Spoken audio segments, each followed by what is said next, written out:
하나님께 주시는 말씀 요한복음 2장 13절서부터 25절 말씀입니다. 요한복음 2장 13절서부터 25절 말씀 우리 한 절씩 교독하도록 하겠습니다. 유대인의 유월절이 가까운지라 예수께서 예루살렘으로 올라가셨더니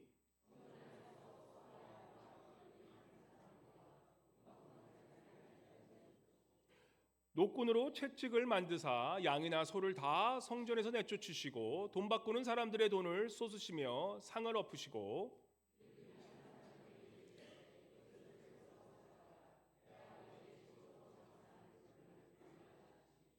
제자들이 성경 말씀에 주의 전을 사모하는 열심히 나를 삼키리라 한 것을 기억하더라.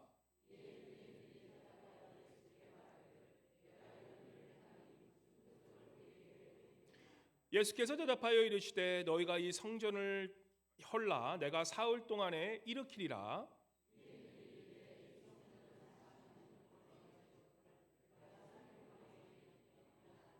그러나 예수는 성전된 자기 육체를 가리켜 말씀하신 것이라.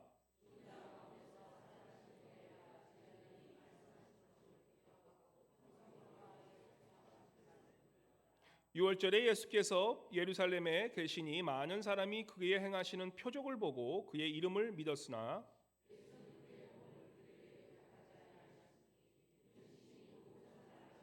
다 함께 또 사람에 대하여 누구의 증언도 받으실 필요가 없었으니 이는 그가 친히 사람의 속에 있는 것을 아셨음이니라. 아멘. 우리 임마누엘 성가대 나오셔서 내 마음속에 노래 있으니 주님께 찬양 올려드리겠습니다.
다시 한번 우리 주님께 큰 박수로 영광의 박수 올려드리겠습니다.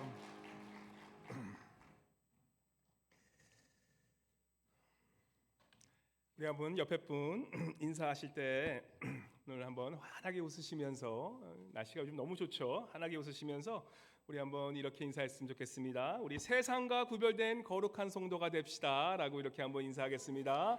세상과 구별된 거룩한 성도가 됩시다. 예, 예, 예. 간단하게 한번 인사해 볼까요? 다시 한번 우리 거룩한 성도가 됩시다라고 한번 이렇게 한번 인사해 보겠습니다. 예. 예, 우리 자꾸 반가운 사람들이 다 많죠. 어유, 저분도 오셨네. 우리 한번 마지막으로 인사해 볼까요? 뭐 이번에는 세상과 구별된 성도가 됩시다. 이렇게 한번 해봅시다. 세상과 구별된 성도가 됩시다. 네, 할렐루야. 우리 지난주 예수님께서 첫 번째 표적을 보이십니다. 가나의 혼인 잔치. 굉장히 그것이 영적인 의미가 있습니다. 이 혼인 잔치는 이 성경에 보면 하나님의 나라, 결국 구원받은 자들이 경험하는 그런 하나님의 나라의 잔치를 보여주는 그 모습이 이 혼인 잔치에 빗대서 말씀 많이 하시는데, 그 혼인 잔치에서 예수님께서 어떻게 하십니까? 물을 포도주로 바꾸세요. 그래서 예수님께서 가장 먼저 행하신 기적이 아니죠. 기적은 하나의 이벤트지만 이 표적은 그러한 사건을 통해서 그가 누구신지를, 무엇인가를 나타내시기 위하심인데, 예수님께서 이 가나의 혼인잔치에서 물을 포도주로 바뀌셨다는 그 표적의 의미는 바로 물을 포도주로 바꾸심으로 예수 그리스도께서 누구신지를, 바로 그것은 혼인잔치, 구원의 그 모습 속에서 그 구원을 주시는 이가 누구냐, 바로 예수 그리스도이심을 나타내실 뿐만 아니라, 포도주가 끊이지 않는다는 것은 이 세상에 그런 기쁨, 포도주가 있잖아요. 그런 기쁨이 이 세상에서는 끈이 나지만 바로 예수 그리스도를 영접하고 그리스도를 믿는 자들에게는 이 세상에서 주지 못하는 영원한 기쁨, 그러한 영원한 포도주, 또한 그러한 영원한 생수의 강을 바로 주시는 분이 바로 누구시라고요? 예수 그리스도라. 그래서 가나의 혼인 잔치를 통해서 하나님 예수님께서 바로 그 혼인 잔치를 통해서 그 물을 포도주로 바꾸신 그 의미는 바로 우리 예수 그리스도께서 어떠한 분이신 것을 우리에게 보여주시는 것입니다. 그래서 삶에 기쁨이 없으신 분들, 뭘 해도 삶이 재미없고 그저 권태기가 느껴지고 아유 내가 뭐하다고 사나라는 분들은 누구를 찾아야 됩니까? 예수 그리스도를 찾으면 세상에서 줄 수 없는 그러한 참된 기쁨을 맛보신 것을 믿으시는 저와 여러분 되시기를 바랍니다. 그래서 그러한 그 성전에서 이제는 오늘 이 말씀 전에 바로 가나 혼인 잔치를 베푸신 후에 가장 첫 번째로 이제는 예루살렘으로 가십니다. 그래서 오늘 예루살렘에서 예수님께서 첫 번째 표적을 하신 후에 하신 그 다음 일, 또 다른 표적을 보이십니다. 그 다른 표적은 바로 오늘 말씀을 통해 나오는데 가장 중요한, 특별히 이 교회에 대한 것을 말씀하시면서 오늘 이 말씀을 통해서 주님께서 그 교회에 대한 표적은 무엇인지를 다시 한번 보면서 오늘 말씀으로 은혜 나누기를 바랍니다. 우리 한번 13절과 15절 말씀 우리 한번 같이 읽어볼까요? 13절부터 14절, 15절 말씀 우리 같이 읽도록 하겠습니다. 시작. 예수께서 예루살렘으로 올라가셨더니 성전 안에서 소와 양과 비둘기 파는 사람들과 돈 바꾸는 사람들이 앉아 있는 것을 보시고 노끈으로 채찍을 만드사 양이나 소를 다 성전에서 내쫓으시고 돈 바꾸는 사람들의 돈을 쏟으시며 상을 엎으시고. 예수님께서 지금 가나의 혼인 잔치에서 그러한 표적을 보이시고 이제는 예루살렘으로, 원래는 이 지역적으로는 내려가는 거지만 올라갑니다. 예루살렘은 항상 높은 이스라엘 유대인 민족들에게는 항상 가장 높은 곳이기 때문에 예루살렘이 그 성전으로 유월절에 가게 됩니다. 이 유월절의 뜻, 요즘 민수기 읽고 계시죠? 민수기 읽으시면 벌써 두 번째 유월절을 모세와 이스라엘 백성들이 맞이하게 됩니다. 이 유월절의 의미가 뭐죠? 왜 유월절이 이스라엘 백성의 가장 큰 의미가 됩니까? 바로 유월절은 하나님께서 이스라엘 백성들을 애굽에서 구출시키신, 구원하신 그 표적이 되는 거예요.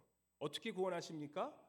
문설주에 어린 양의, 흠없는 어린 양의 피를 바른 그 가정만, 그 호구만 그 예수님의 하나님의 그러한 구원을 받게 된 거예요. 그래서 구원 또한 이스라엘 백성 또한 누구를 통해서? 바로 어린 양의 피, 예수 그리스도의 피를 통해서 그 피를 바른 자들만 어떻게 됩니까? 구원받게 되는 거예요. 그래서 구원의 이 구약에 나오는 구원 또한 내 행위와 율법의 구원이 아니라 어떤 구원입니까? 하나님의 은혜, 바로 예수 그리스도 어린 양의 피로 인한 구원이었다는 것을 증명하는 것이 유월절이기 때문에 유월절은 이스라엘 백성들에게는 구원의 의미, 하나님의 은혜로서 우리가 구원받았다는 것을 그들이 깨닫는 시간이기 때문에 이 유월절은 굉장히 이스라엘 백성들에게 가장 큰 은혜의 시간이고 구원의 시간이 된다는 것입니다. 그래서 이 유월절을 지키기 위해서 많은 이 모든 그러한 이 어른들, 남자들은 다 이 예루살렘으로 가야 되는 거예요. 예루살렘에 올라갔는데 어떤 그 당시에 그 유월절에는 이제는 제사를 드립니다. 그래서 제사를 드리면서 제물을 바쳐야 돼. 그 어린 양의 피를 다 바쳐야 되기 때문에 그러한 멀리서부터 이 가나안에 있는 사람들, 뭐 이 저쪽 나사렛에 있는 사람들, 가버나움에 있는 사람들이 이 양을 요 산과 양을 가져올 수 없잖아요. 이미 예루살렘 그 성전에 거기에 다 소와 양을 준비해 놓고 모든 사람들이 제물을 바칠 수 있도록 그렇게 해 놓은 거예요. 그래서 14절에 보시면 성전 안에서 소와 양과 비둘기 파는 사람들과 돈 바꾸는 사람들이 앉아 있는 것을 보게 되는 거예요. 그러고 나서 예수님께서 어떻게 하십니까? 노끈으로 채찍을 맞으사 양나소를 다 성전을 내주시고 돈 바꾸는 사람 돈을 바꾸는 상을 엎으시는 장면이 나옵니다. 이 많은 사람들이 이 유월절에 어떻게 보면 이제는 어린 양의 피를 문설주에 발라서 구원받은 것을 또 기리기 위해서 어린 양을 잡아서 이제 하나님 앞에 제물로 바쳐야 되는데 이 많은 사람들이 그러한 용과 양과 소를 가지고 오지 못하기 때문에 이 제물을 그 성전에서 팔았던 거예요. 그러니까 제물을 사기 위해서 이제는 이 돈을 갖고 오는데 그 당시 화폐가 세겔이라는 그런 화폐를 썼어요. 근데 이 세겔이라는 그 화폐는 외국 돈에는 뭐냐면 율법에서 금지하는 인간의 형상, 우리가 잘 아는 가이사는 가이사의 것에게 그렇게 얘기하는 것처럼 그 화폐 위에는 이 가이사, 이 우상이 섬겨져 있는 거예요. 그래서 유대인들은 그러한 우상이 섬겨진 돈을 쓰지 못하고 그것을 어떻게 해요? 환전해서 양을 사서 그것을 제물로 바칠 수밖에 없었던 그러한 시스템이었던 거예요. 그래서 그 성전에 양을 사기 위해서 내가 가진 것으로 환전을 하는데 그 환전이 이게 문제가 되는 거예요. 뭐냐면 우리가 지금 뭐 어디 가서 공항에 가서 환전하면 뭐 1%, 2%에 어떤 데 3% 받으면 많잖아요. 그죠? 근데 그 당시에 이 성전 안에서 환전을 치는데 수수료를 엄청 높이 처리해 가지고 그래서 완전히 거기서 폭리를 취하는 그런 일이 자주 있었다라는 거예요. 그래서 저기 뭐 시골뜨기 먼 진짜 이 나사렛 이 시골뜨기 같은 게 딱 봤다 그러면 딱 보고 아유 쟤는 좀 속여도 되겠구나. 그래서 거기서 엄청난 폭리를 취하고 그래서 그러한 이 성전 안에서 환치기를 하면서 그러면서 그러한 그 폭리 그러한 이 수익을 이러한 창출한 일이 많았기 때문에 그 지금 뭐 이 신학자들이 이 성경학자들이 얘기하는 게 그 당시에 그 인구를 보고 또 사람들이 얼마나 많은 그러한 이 짐승들을 사고 파니하는 것을 봤을 때 그 당시에 이 성전에서 제물로 인한 그런 수익이 거의 한 지금으로 따지면 수천만 불에서 어쩌면 수억 불이 될 수 있다. 엄청난 그러한 이 이득이 되는 그러한 것들을 누가 독점하고 있었습니까? 그 당시에 대제사장들과 또한 종교 지도자들이었던 그런 바리새인과 사두개인들 그러한 사람들이 이러한 이 예배에 대한 이러한 제물에 대한 그것을 독점하고 있으면서 거기서 이 자신들의 그러한 밥거리를 하고 있었던 거예요. 그러니까 우리가 성경을 잘 읽다 보면 왜 예수님을 자꾸 이 종교 지도자들이 이 대제사장들이 자꾸 죽이려 하는지 예수님께서 자꾸 그러한 것들에 대해서 계속 비판하시니까 이 제사장들은 예수님의 그 자체를 의심했다기보다는 내 밥거리를 이 엄청난 돈이 되는 정말 수천만 불이 되는 이러한 독점할 수 있는 이러한 비즈니스를 자꾸 예수님께서는 위협을 하니까 이거에 대한 못마땅함으로 예수님을 계속해서 죽이려 했던 그러한 백그라운드 우리가 알게 됩니다. 그래서 예수님께서는 어떻습니까? 그러한 것들을 보니까 정말 마음이 엄청 아프신 거예요. 하나님의 그러한 성전이 하나님의 그러한 거룩한 성전이 지금 이 종교 지도자들의 밥벌이하는 것들이 된 걸 보면서 예수께서 분노하시는 거예요. 그래서 16절에 보시면 어떻게 하십니까? 이 15절에 보시면 노끈으로 채찍을 만드셔서 거기 있는 소와 양들을 다 몰아치신 거예요. 다 내쫓으시고 어떻게 합니까? 환전치기 하고 있는 거기서 폭리를 취하고 있는 그런 환전하는 사람들을 보면서 이 테이블을 엄청 치면서 그러면서 돈이 완전히 다 날려버리는 그러한 이 마이크가 날리면 안 되는데 하여튼 이 돈들이 확 영화 보면 돈들이 막 확 날리는 그런 장면들이 우리가 상상할 수 있는 거예요. 우리 예수님께서 그렇게 분노하시는 거예요. 분노라는 것은 주님이 주신 하나님께 주신 우리의 감정이에요. 이 분노를 자꾸 나쁜 것에 이 분노를 컨트롤 못하는 게 잘못이지. 이 분노라는 것은 우리에게 거룩한 분노가 있는 건 좋은 거예요. 거룩하지 않은 것을 보면서 우리가 분노하는 것은 우리의 당연한 감정이 되는데 그러한 것을 보면서 내가 거룩한 분노가 나오지 않는다? 그것 또한 문제가 있는 거예요. 그래서 예수님은 그러한 이 온유하신 분이었기 때문에 그 온유함의 뒤에는 그 거룩하지 못한 것에 대한 그거에 대한 분노를 내시면서 예수님께서 그 테이블을 얹히시는 거예요. 그러면서 뭐라 그러십니까? 17절에 보시면 16절에 보시면 비둘기 파는 사람들이 이르시되 여기서 가져가라. 그러면서 내 아버지의 집을 뭐예요? 장사하는 집으로 만들지 말라. 내 아버지의 집이 비즈니스 하는 곳이 아니다. 그러면서 17절에 말씀하시죠. 제자들이 성경 말씀에 주의 전을 사모하는 열심히 나를 삼키려 한 것을 기억하라. 이 제자들이 보면서 이 시편의 말씀을 기억하는 거예요. 시편 69편 9절에 보면 이렇게 말씀합니다. 주의 집에 쏟은 내 열정이 내 안에서 불처럼 타고 있습니다. 이 뜻이 뭐냐면 이 주의 집, 하나님을 사랑하는 사람, 하나님을 진정으로 사랑하는 사람들은요, 그 안에 그러한 하나님의 집이, 하나님의 성전이 바르게 되지 않고 또한 옳고 가지 않는 것을 보면 그 안에 뭐예요? 분노가 생겨요. 불처럼 타오르는 그러한 이 사랑의 열정이 나의 분노로 이게 분산이 되는 거예요. 그러면서 예수님께서 그렇게 화를 내는 것을 보시고 어떻게 합니까? 제자들을 봤을 때 하나님을 사랑하는 그것이 결국은 저렇게 불처럼 타고 있는 것을 이 제자들이 그것을 보면서 증언하고 있는 거예요. 그러면서 예수님께서 15절에 보시면 다시 노끈으로 채찍을 만져서 비즈니스 하는 것들을 이 소나 양들 다 내쫓으시고 하나님의 성전이 하나님의 성전 되도록 그렇게 뒤엎어 버리시는 그러한 것을 보게 됩니다. 이 예수님은요, 세상의 문화가 교회 안에 자리 잡아 신앙의 순수성을 파괴하는 것을 보고 분노하신 겁니다. 바로 우리 하나님께서 거룩하신 하나님이시기에 교회는 가장 중요한 것이 뭐예요? 거룩함이라는 거예요. 교회가 거룩하지 않고 교회가 한 마음을 갖지 않으면 그것은 하나님이 보시기에 너무나 마음이 아픈 그런 교회가 된다는 것입니다.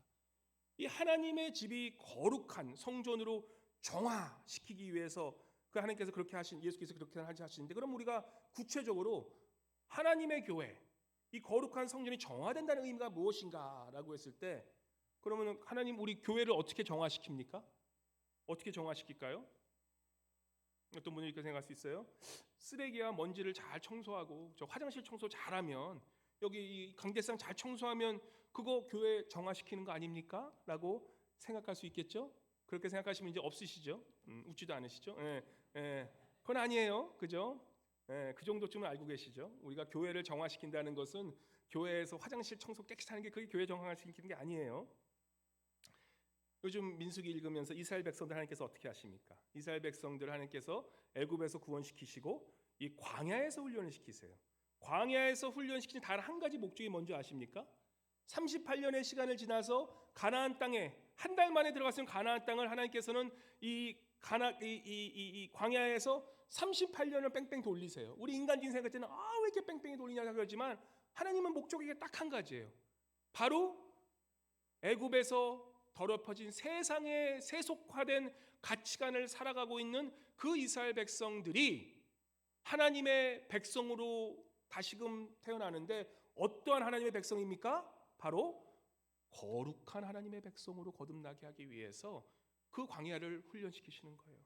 히브리 말로 거룩이라는 뜻은 코데시라고. 따라해 보세요. 코데시. 이 코데시라는 뜻이 뭐냐면 깨끗해지다라는 뜻이에요. 뭐가 깨끗해집니까?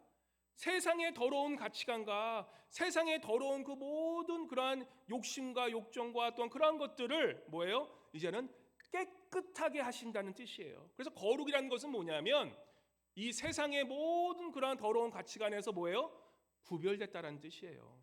그래서 우리가 깨끗함을 받았다는 것은 우리가 세상 속에 살아가는 우리들이지만 하나님의 백성이 된다는 뜻은 바로 세상에 살아가는 하나님의 백성이지만 세상의 가치관과 구별된 하나님의 말씀으로 살아가는 백성이 바로 거룩한 백성이 된다는 거예요. 그래서 민수기에 보면 민수기 1장서부터 9장 10장 계속 가다 보면 첫 장 첫 절이 뭐라고 시작합니까? 하나님께서 여호와께 말씀하시되. 이거를 히브리어로 이승민 권사님 뭐라고 그럽니까? 야, 다시 따라해 보세요. 와 예다베르. 제가 새벽 기도할 때 가끔 정신이 없으면 기억 못 하는데 그러면 뭐라 그러니까 항상 말씀해 주세요. 와 예다베르. 이 와 예다베르의 뜻이 뭡니까? 하나님께서 말씀하시니. 우리가 어떻게 거룩하게 됩니까? 하나님이 말씀하신 대로 순종하면 거룩해지는 거예요. 그게 민수기의 핵심인 거예요. 그게 광야 생활의 핵심인 거예요. 그게 교회의 다른 점이라는 거예요. 와 예다베르 하나님께서 말씀하시니까 뭐예요? 백성들은 그 말씀에 순종하고 가요. 순종하고 가면서 나도 모르게 하나님의 말씀대로 살다 보니까 세상과 구별된 세상 안에 살지만 별로 다른 점이 없는 것 같은데 그 안에서 내가 세상에서 했던 가치관들이 변하면서 하나님의 거룩한 백성으로 거듭나는 거예요. 레위기 19장 2절에서 뭐라고 말씀합니까? 레위기 19장 2절 말씀 같이 읽어볼까요? 시작. 너는 이스라엘 자손의 온 회중에게 말하여 이르다. 너희는 거룩하라. 이는 나 여호와 너희 하나님이 거룩함이리라. Be holy, for I am holy.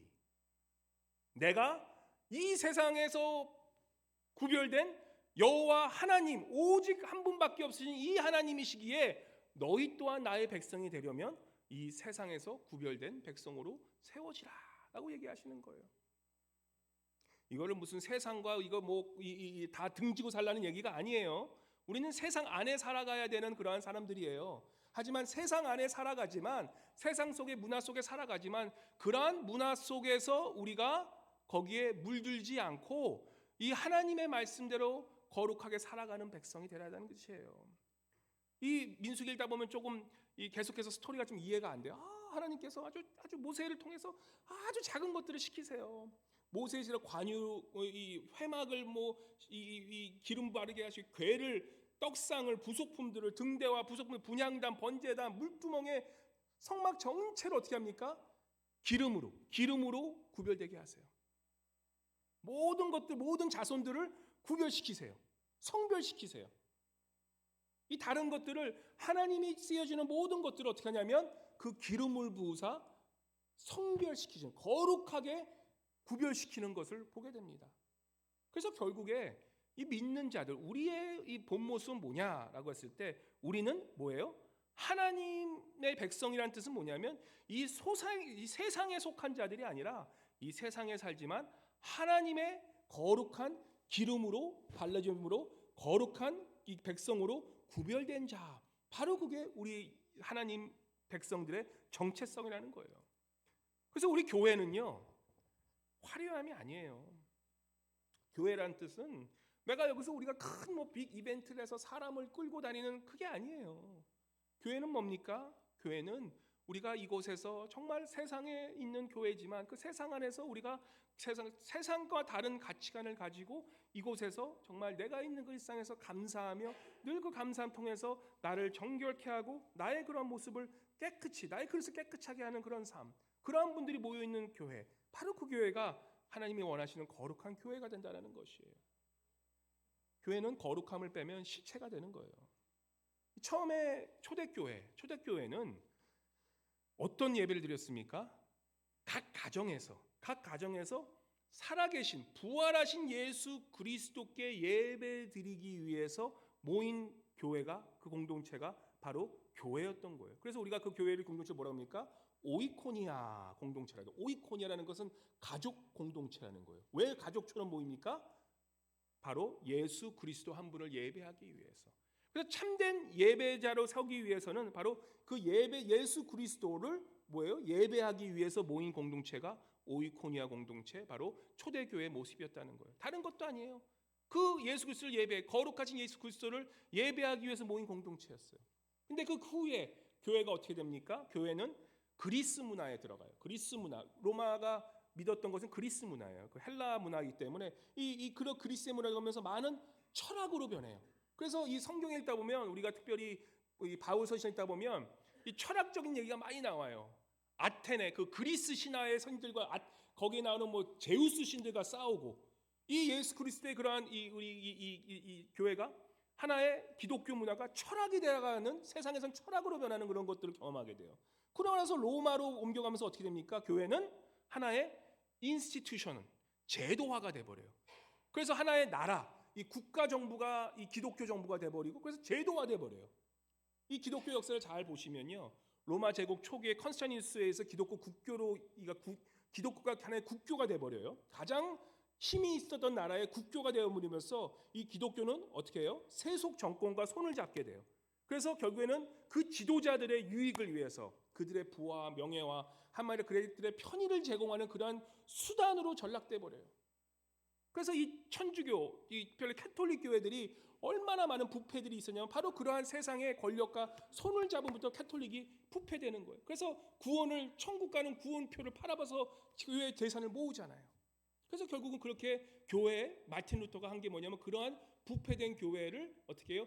개혁함으로 레포메이션.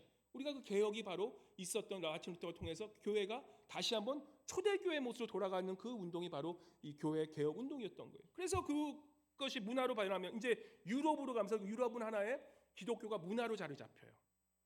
그러고 나서 그 교회가 미국으로 오면서 그 교회는 어떻게 변합니까? 교회 역사예요, 이게. 미국으로 오면서 교회는 하나의 기업 문화로 바뀌어요. 비즈니스 문화로 바뀌는 게 많아요. 물론 그렇지 않은 아주 전통적인 교회도 있지만 많은 경우에 미국에 오면서 코퍼레이션 타입의 교회가 생겨버리는 거예요.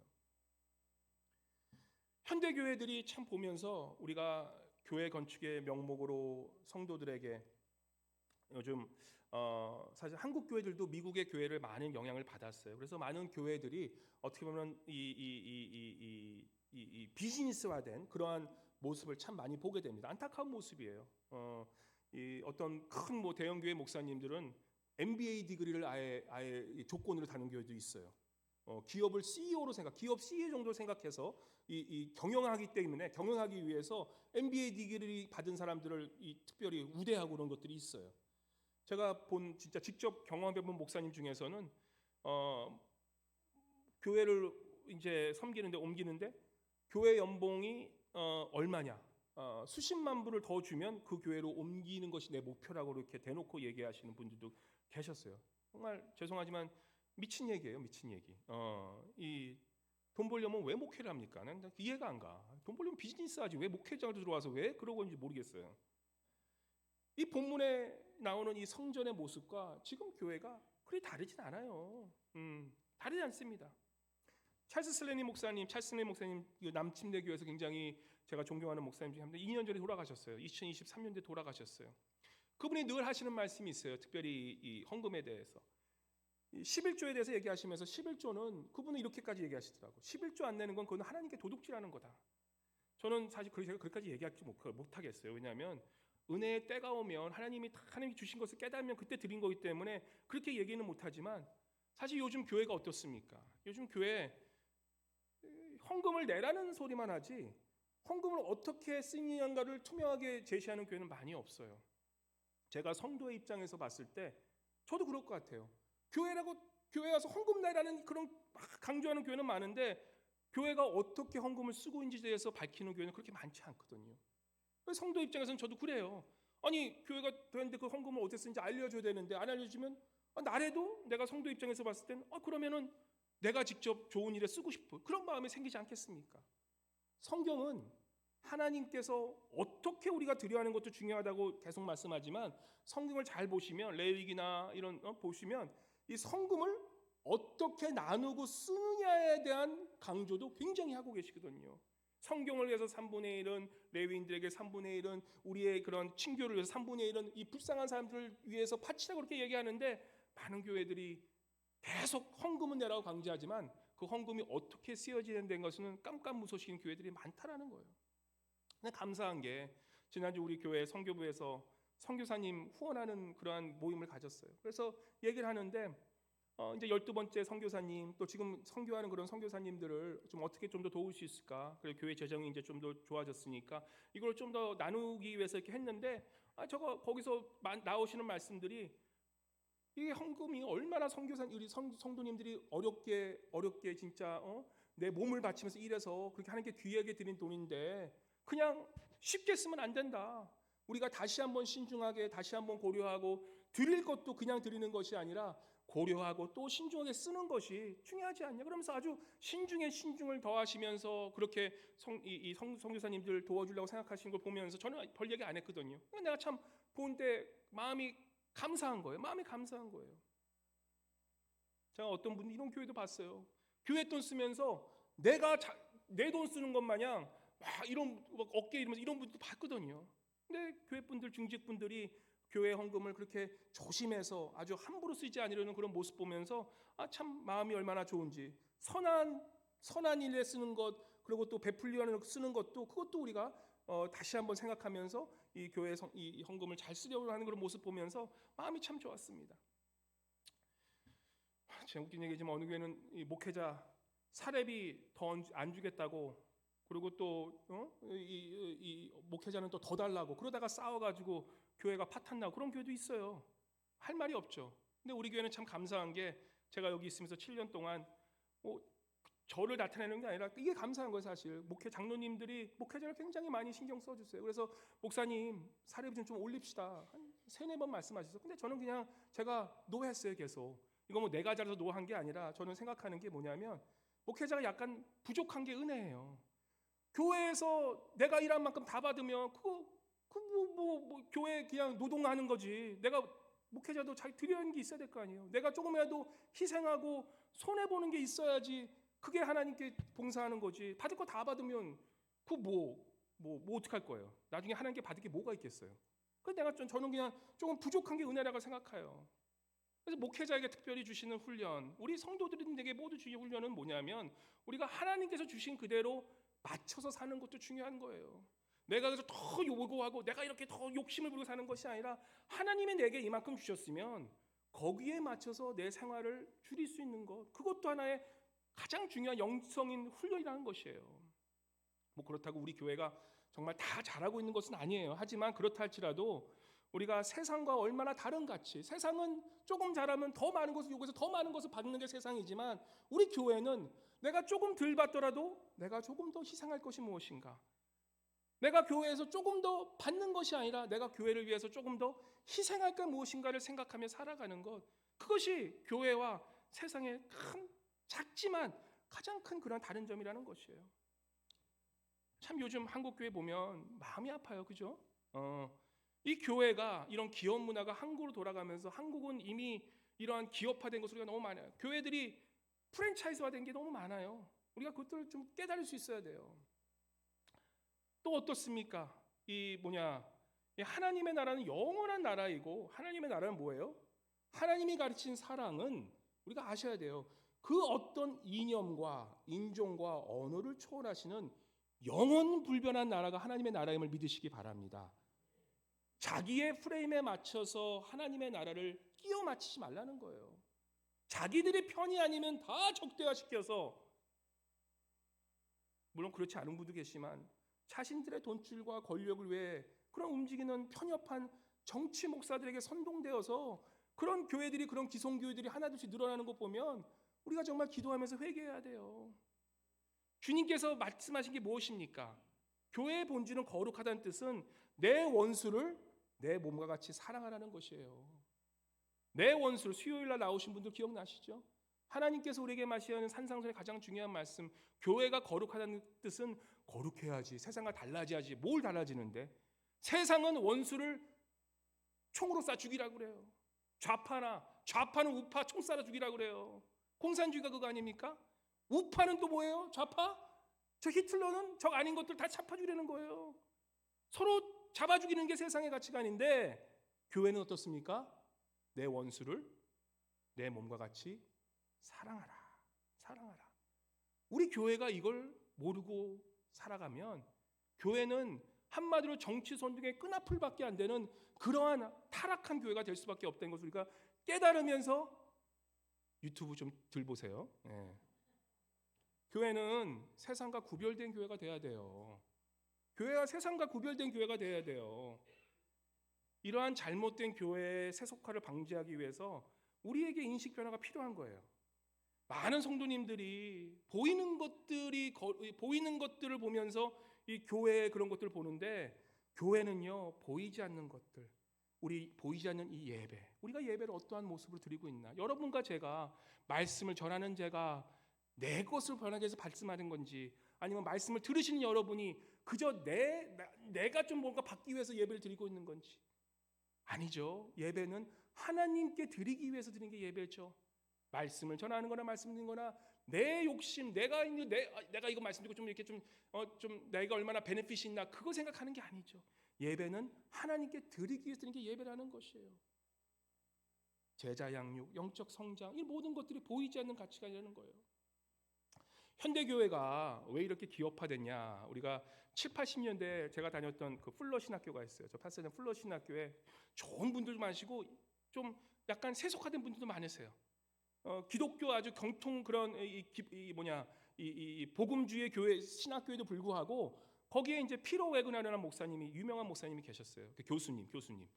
피로 웨그너 교수님이 7, 80년도에 이 기업 문화를 한마디로 교회의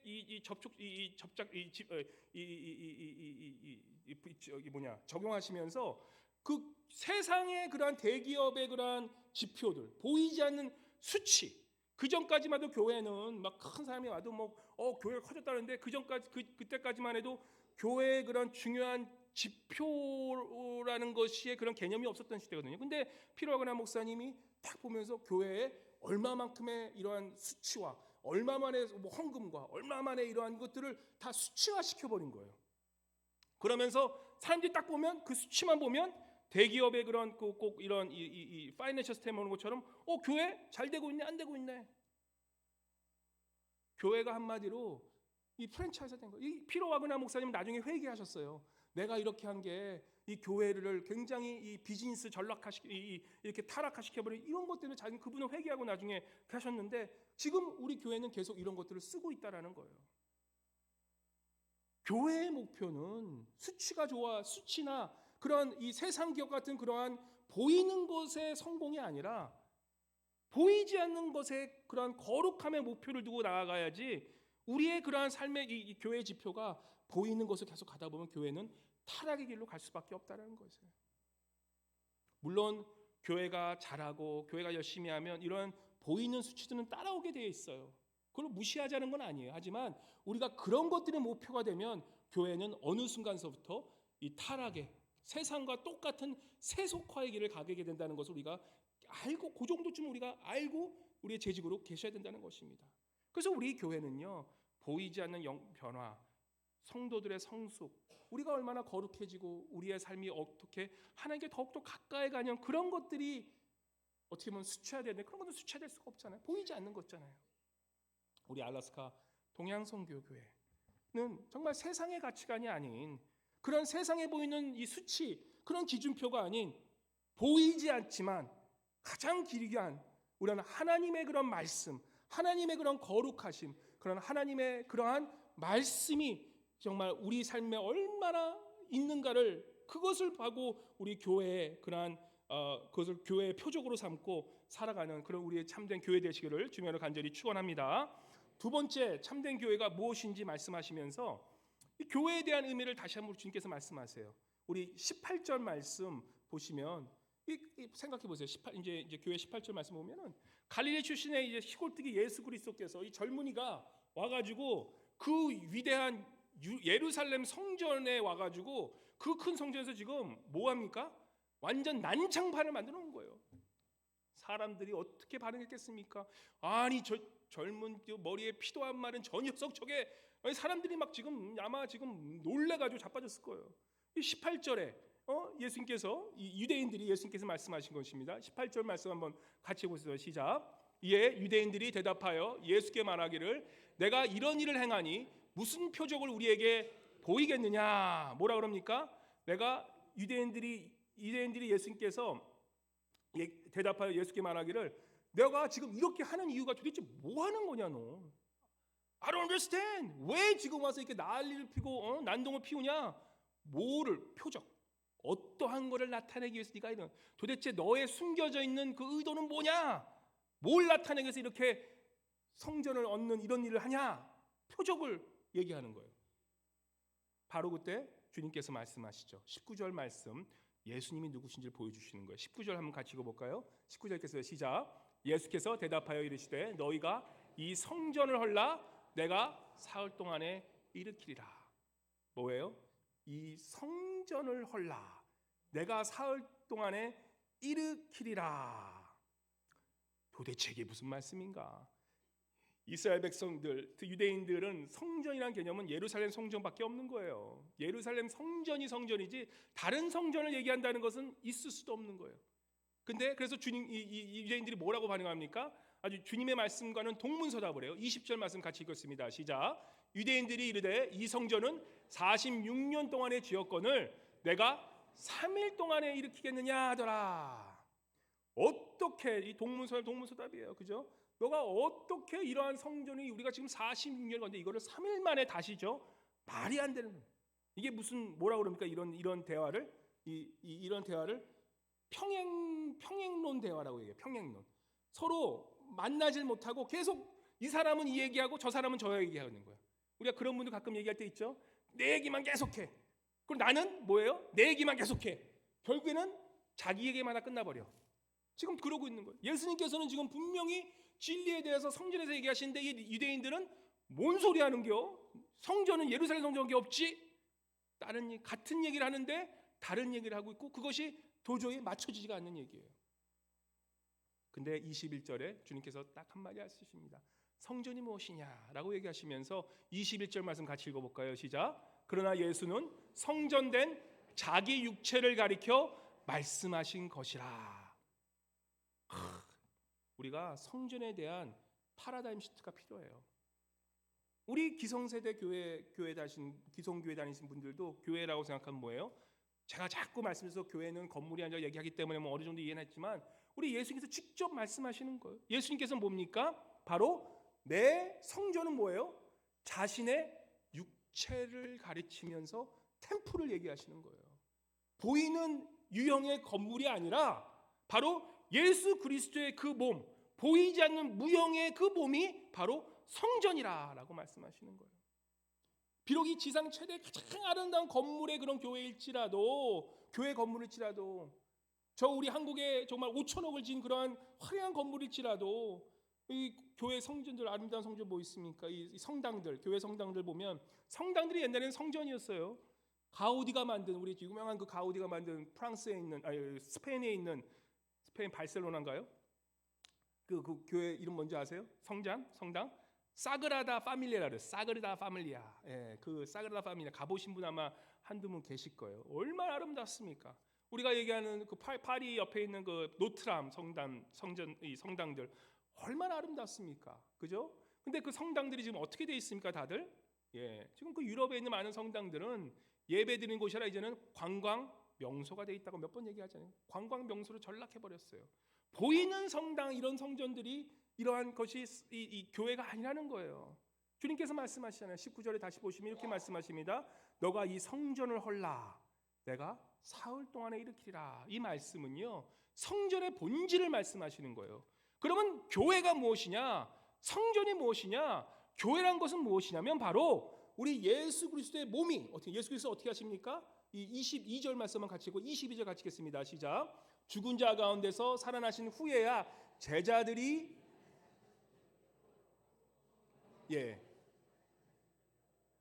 무슨 말씀입니까? 이 성전을 말씀하실 때는 주님께서 말씀하신 건 뭡니까? 바로 내가 십자가에서 죽고 나서 며칠 만에, 사흘 만에 부활하심으로 교회는 새로 태어난다는 거예요. 그래서 교회의 본질은 무엇이냐? 교회는 바로 예수 그리스도가 뭐예요? 교회의 중심 되시고, 예수 그리스도가 그 교회 성전의 토대가 되시고, 예수 그리스도가 그 교회의 뭐예요? 바로 초석이 되시고 반석이 됐다는 그 말씀이 되는 거예요. 그래서 교회는 보이지 않는 무형인 그러한 예수 그리스도가 중심되시고 그 예수 그리스도가 반석이 되셔서 그 예수 그리스도 위에 지어지는 교회가 바로 참된 교회가 된다는 것이에요. 우리가 예수 그리스도를 믿는다는 것은 뭐냐면 그 교회의 중심 되신 예수 그리스도 내 안에 계시잖아요. 내 안에 계시는 거예요. 그 예수 그리스도께서. 그러면 교회가 어디냐라고 얘기했을 때 고린도서 3장 16절은 우리에게 정확히 말씀하시는 거예요. 고린도서 3장 16절 뭐라고 말씀하십니까? 시작. 너희는 너희가 하나님의 성전인 것과 하나님의 성령이 너희 안에 계시는 것을 알지 못하느냐? 왜 여러분과 제가 하나님의 성전이 될 수 있습니까? 바로 교회의 본질 되시는 예수 그리스도가 이제는 십자가에 죽으시고 부활하심으로 교회의 반석이 되실 뿐만 아니라 그 교회의 반석인 예수 그리스도께서 우리가 그 예수 그리스도를 우리의 내면에 마음에 영접함으로 그 예수 그리스도에 계신 그곳이 바로 뭐예요? 성전이 된다는 거예요. 그래서 여러분과 제가 바로 뭐가 됩니까? 이제는 성전이 되었다는 것이에요.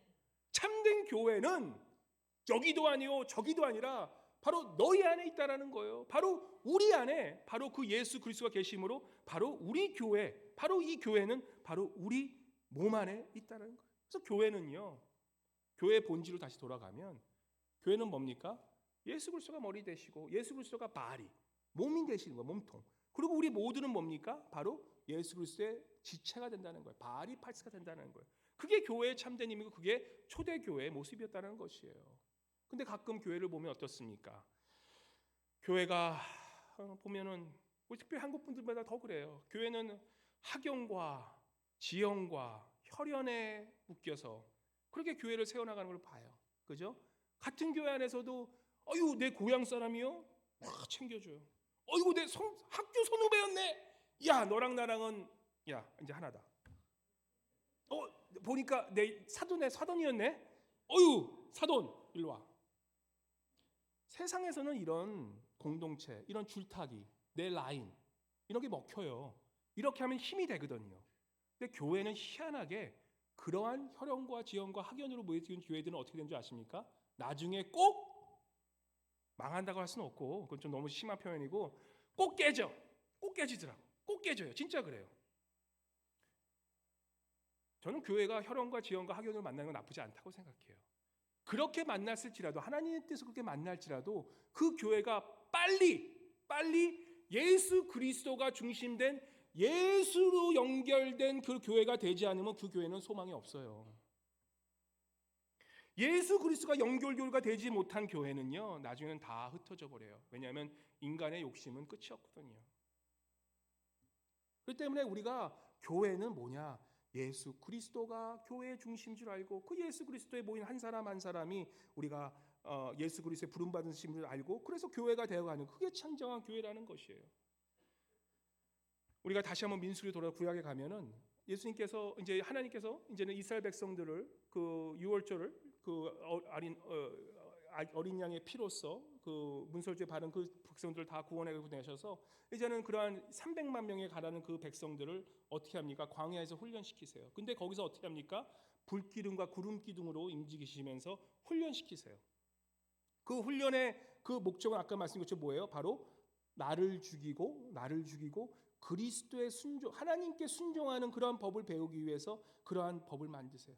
그러한 그 일리를 만드세요. 그러니까 결국에는 이 광야의 훈련은 뭐냐면 내가 죽고 이제는 하나님만이 나의 삶의 전부 되시는 것을 훈련시킨 게 광야 생활이라는 거예요. 교회 생활도 똑같다는 거예요. 교회는 무엇이냐라고 했을 때 구원받은 우리가 뭐 어떻게 합니까? 이 교회에 나와서 정말 예수 그리스도 때문에 결국 뭐예요? 나의 모든 혈기와 내 모든 것들을 이제 주님 앞에 좀 잠재워 놓고 이제는 주님께서 성전 되시기 때문에 그 주님을 위해서 살아가려고 노력하는 그게 교회의 목적이고 그게 거룩함의 목적이 된다는 거예요. 가끔 그런 분들 계세요. 이 교회가 왜 이래? 응? 교회는 이래야 되지 않겠어? 기준을 생각. 근데 사람의 교회 불평과 불만은 있는 그대로를 내가 감사하고 살지 못하고 내 기준이 생기는 그때서부터 불평과 불만이 생기기 시작해요. 아니 교회는 이렇게 되지 않겠어요? 아니 뭐 이런 것도 안 해 교회가 불평과 불만을 막 늘어나요. 사실 교회를 제일 어렵게 하시는 분들이 어떤 분이냐면 교회를 너무 생각하는 아버지 교회에 내 비전과 내 기준을 제시하는 분들 때문에 교회가 많이 힘들어져요. 그분들 생각에는 내가 교회를 위해서 잘 된다고 생각하지만 오히려 그런 것들이 교회를 어렵게 하는 것들을 많이 보게 돼요. 사실 제가 그런 사람이었거든요. 제가 처음에 못 모르고 내가 사역자로 가야 되는 그런 생각할 때도 교회가 이러면 안 되지. 내가 이 교회를 좀 개혁을 해야지. 그런 마음으로 한 건 아니지만 그래도 그런 생각을 가졌던 사람 중에 하나예요. 근데 보네포 목사님이라는 분, 제가 좋아하는 목사님이 그런 말씀하세요. 교회를 가장 타락하게 만드는 사람은 오히려 교회를 뭐 그렇게 신경 쓰지 않고 그런 사람들이 아니라 교회를 가장 사랑한다고 얘기하면서 자신의 비전을 교회에 투영하는 그런 사람들 때문에 교회는 가장 타락하게 된다라고 얘기하는 거예요. 교회에 뭐를 요구하기 전에 교회가 뭐라고요? 교회는 여러분과 제가 교회라는 것이에요. 예수 그리스도가 계신 그곳이 교회라는 것이에요. 내가 성전이라는 것은 우리가 이 교회를 비판하기 전에 교회가 누구라고요? 나라는 거예요. 나의 비전을 제시하는 그분들은 절대로 내 잘못을 인정을 안 해요. 왜냐하면 나는 거룩한데 저 교회가 잘못하다고 얘기를 하거든요. 그런데 교회의 본질은 뭐냐? 예수 그리스도께서 계신 곳이 교회고 바로 여러분과 제가 너와 내가 성전이라는 것을 바꾼다면 교회는 누가 됩니까? 결국 교회는 이게 아니라 욕이 아니라 교회는 뭐예요? 나라는 거예요. 나라는 거예요. 그래서 교회를 손가락 보면서 저 교회 왜 저래? 이럴 때 내 손가락이 내가 나를 보고 있다. 그 교회를 지적하는 그 모습 속에 뭡니까? 그럼 나는 어떻게 지나고 보라는 거예요. 나는 과연 교회로서 내가 거룩하게 살아가는지를 보라는 거예요. 교회에 손가락질 하기 전에 저 보는 거야. 저도 다른 교회 손가락질 전에 그러면 너는 잘하고 있냐? 너는 교회를 정지하기 전에 과연 나는 하나님 앞에서 거룩한 사람으로 살아가고 있는지를 돌아볼 수 있어야 된다는 것입니다. 세상에 살지만 우리가 세상 안에 살아가지만 우리 교회인들은요 세상의 가치관대로 살아가지 않으려고 결심하고 살아가는 들이 우리들의 모습이라는 것이에요. 교회는 그래서 진실돼야 되는 것이에요. 세상은 거짓말로 내 눈속임으로 살아갈 수 있어요. 하지만 교회에 있는 모든 사람들은 우리가 신시어한 사람이 돼야 하는 거예요. 진실된 사람이 돼야 된다는 거예요. 신시어란 뜻이 다시 뭐라고요? 신시어란 뜻은 왁스가 없다는 뜻이죠. 내가 이 그릇인데 내 그릇이 이 정말 깨끗한 그릇이 돼야 되는 것인데 이 깨끗한 그릇을 어떻게 합니까? 깨진 그릇을 거기다 붙여놓고 테이블 붙여서 왁스를 받쳐놔서 깨끗하지 그러면서 자기 체면하고 살아가는 것, 그죠? 자기 체면 칠하고 살아가는 것, 그런 것들이 교회 안에 있어서는 안 된다라는 거예요. 교회는 sincere라는 뜻은 without wax, 나를 이렇게 거짓으로 치장하는 것이 아니라 내 있는 진실된 모습 그대로. 내가 사실 일주일 동안 좀 부끄럽게 살았으면 하나님 앞에 진실되게 나와서 주님 죄송합니다. 저도 여기 올라오면서 얼마나 회개하고 올라온지 몰라요. 이번 주에 무슨 사건이 이렇게 많은지 이 입에서 이런 주둥아리를 못 다물고 그냥 막 얘기하는 게 너무 많아가지고 난 사람한테는 얘기 안 해요. 그냥 저 혼자 그냥 가끔 아내랑 얘기하지 뭐 성도랑 그렇게 얘기 많이 안 하는데 그래서 나도 내가 하나님의 거룩한 말씀 전해야 되는데 이 주둥아리 막 얘기하고 있는 거예요. 그냥 진실되게 하나님께 나오는 거. 하나님 앞에 나한테 나가 거룩한 척 하면서 나는 아니에요. 교회가 거룩하다는 뜻은 여러분과 제가 거룩해야지만 교회는 거룩해진 것을 믿으시기 바랍니다. 우리가 초대교회로 거룩한다는 의미는 초대교회가 된다는 의미는 뭐예요? 거룩하신 예수 그리스도만이 주인 되시기 때문에 나는 죽고 그러한 거룩하신 예수 그리스도 때문에 내가 삶 속에서 거룩하게 돼야 되겠다는 것이 초대교회로 돌아가고 초대교회로 회복된다는 의미가 된다는 것입니다. 우리 사랑하는 알라스카 동해안 성교회 성도님 여러분, 우리는요 교회의 첫 번째 모습은요 다른 거 다 내려놓고 교회는 거룩해야 돼요. 교회가 거룩하지 않으면 교회의 존재는 정말로 무의미하게 돼요. 예수님께서 이 교회에 들어오셔서 성전에 들어와서 이 환치게 하는 놈들을 다 벗어버리고 소와 양을 헌금들을 다 버려버린 것은 뭐예요?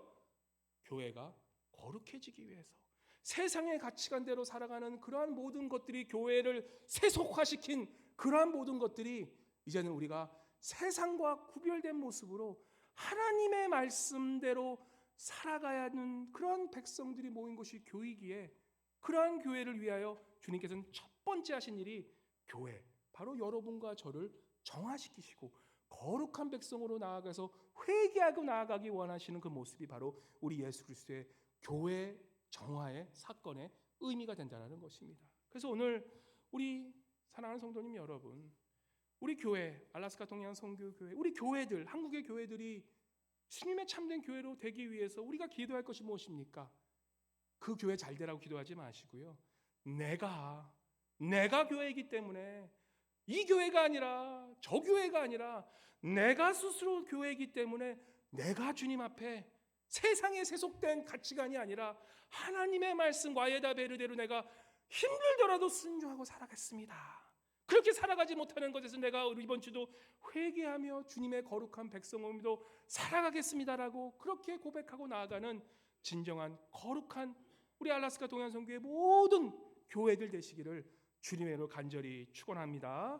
할렐루야. 좋으신 하나님 아버지 감사합니다. 주님께서 성전에 들어가셔서 정말 그러한 채찍으로 이 헌금들을 다 몰아치시고 이제는 환전치기 하는 그런 자들을 다 쏟아부으시고 이제는 거룩하게 하시는 그 모습을 보면서 정말 우리 또한 주님, 우리 교회, 우리 몸된 교회, 우리 몸된 한 사람 한 사람이 주님의 교회임을 깨닫고 우리의 삶이 더욱더 주님의 거룩한 백성으로 살아갈 수 있도록 주님 나아갈 수 있는 우리도 모두 될 수 있도록 이 시간 함께하여 주시옵소서. 감사드리며 살아계신 주 예수 그리스도 이름으로 간절히 기도드리옵나이다. 아멘.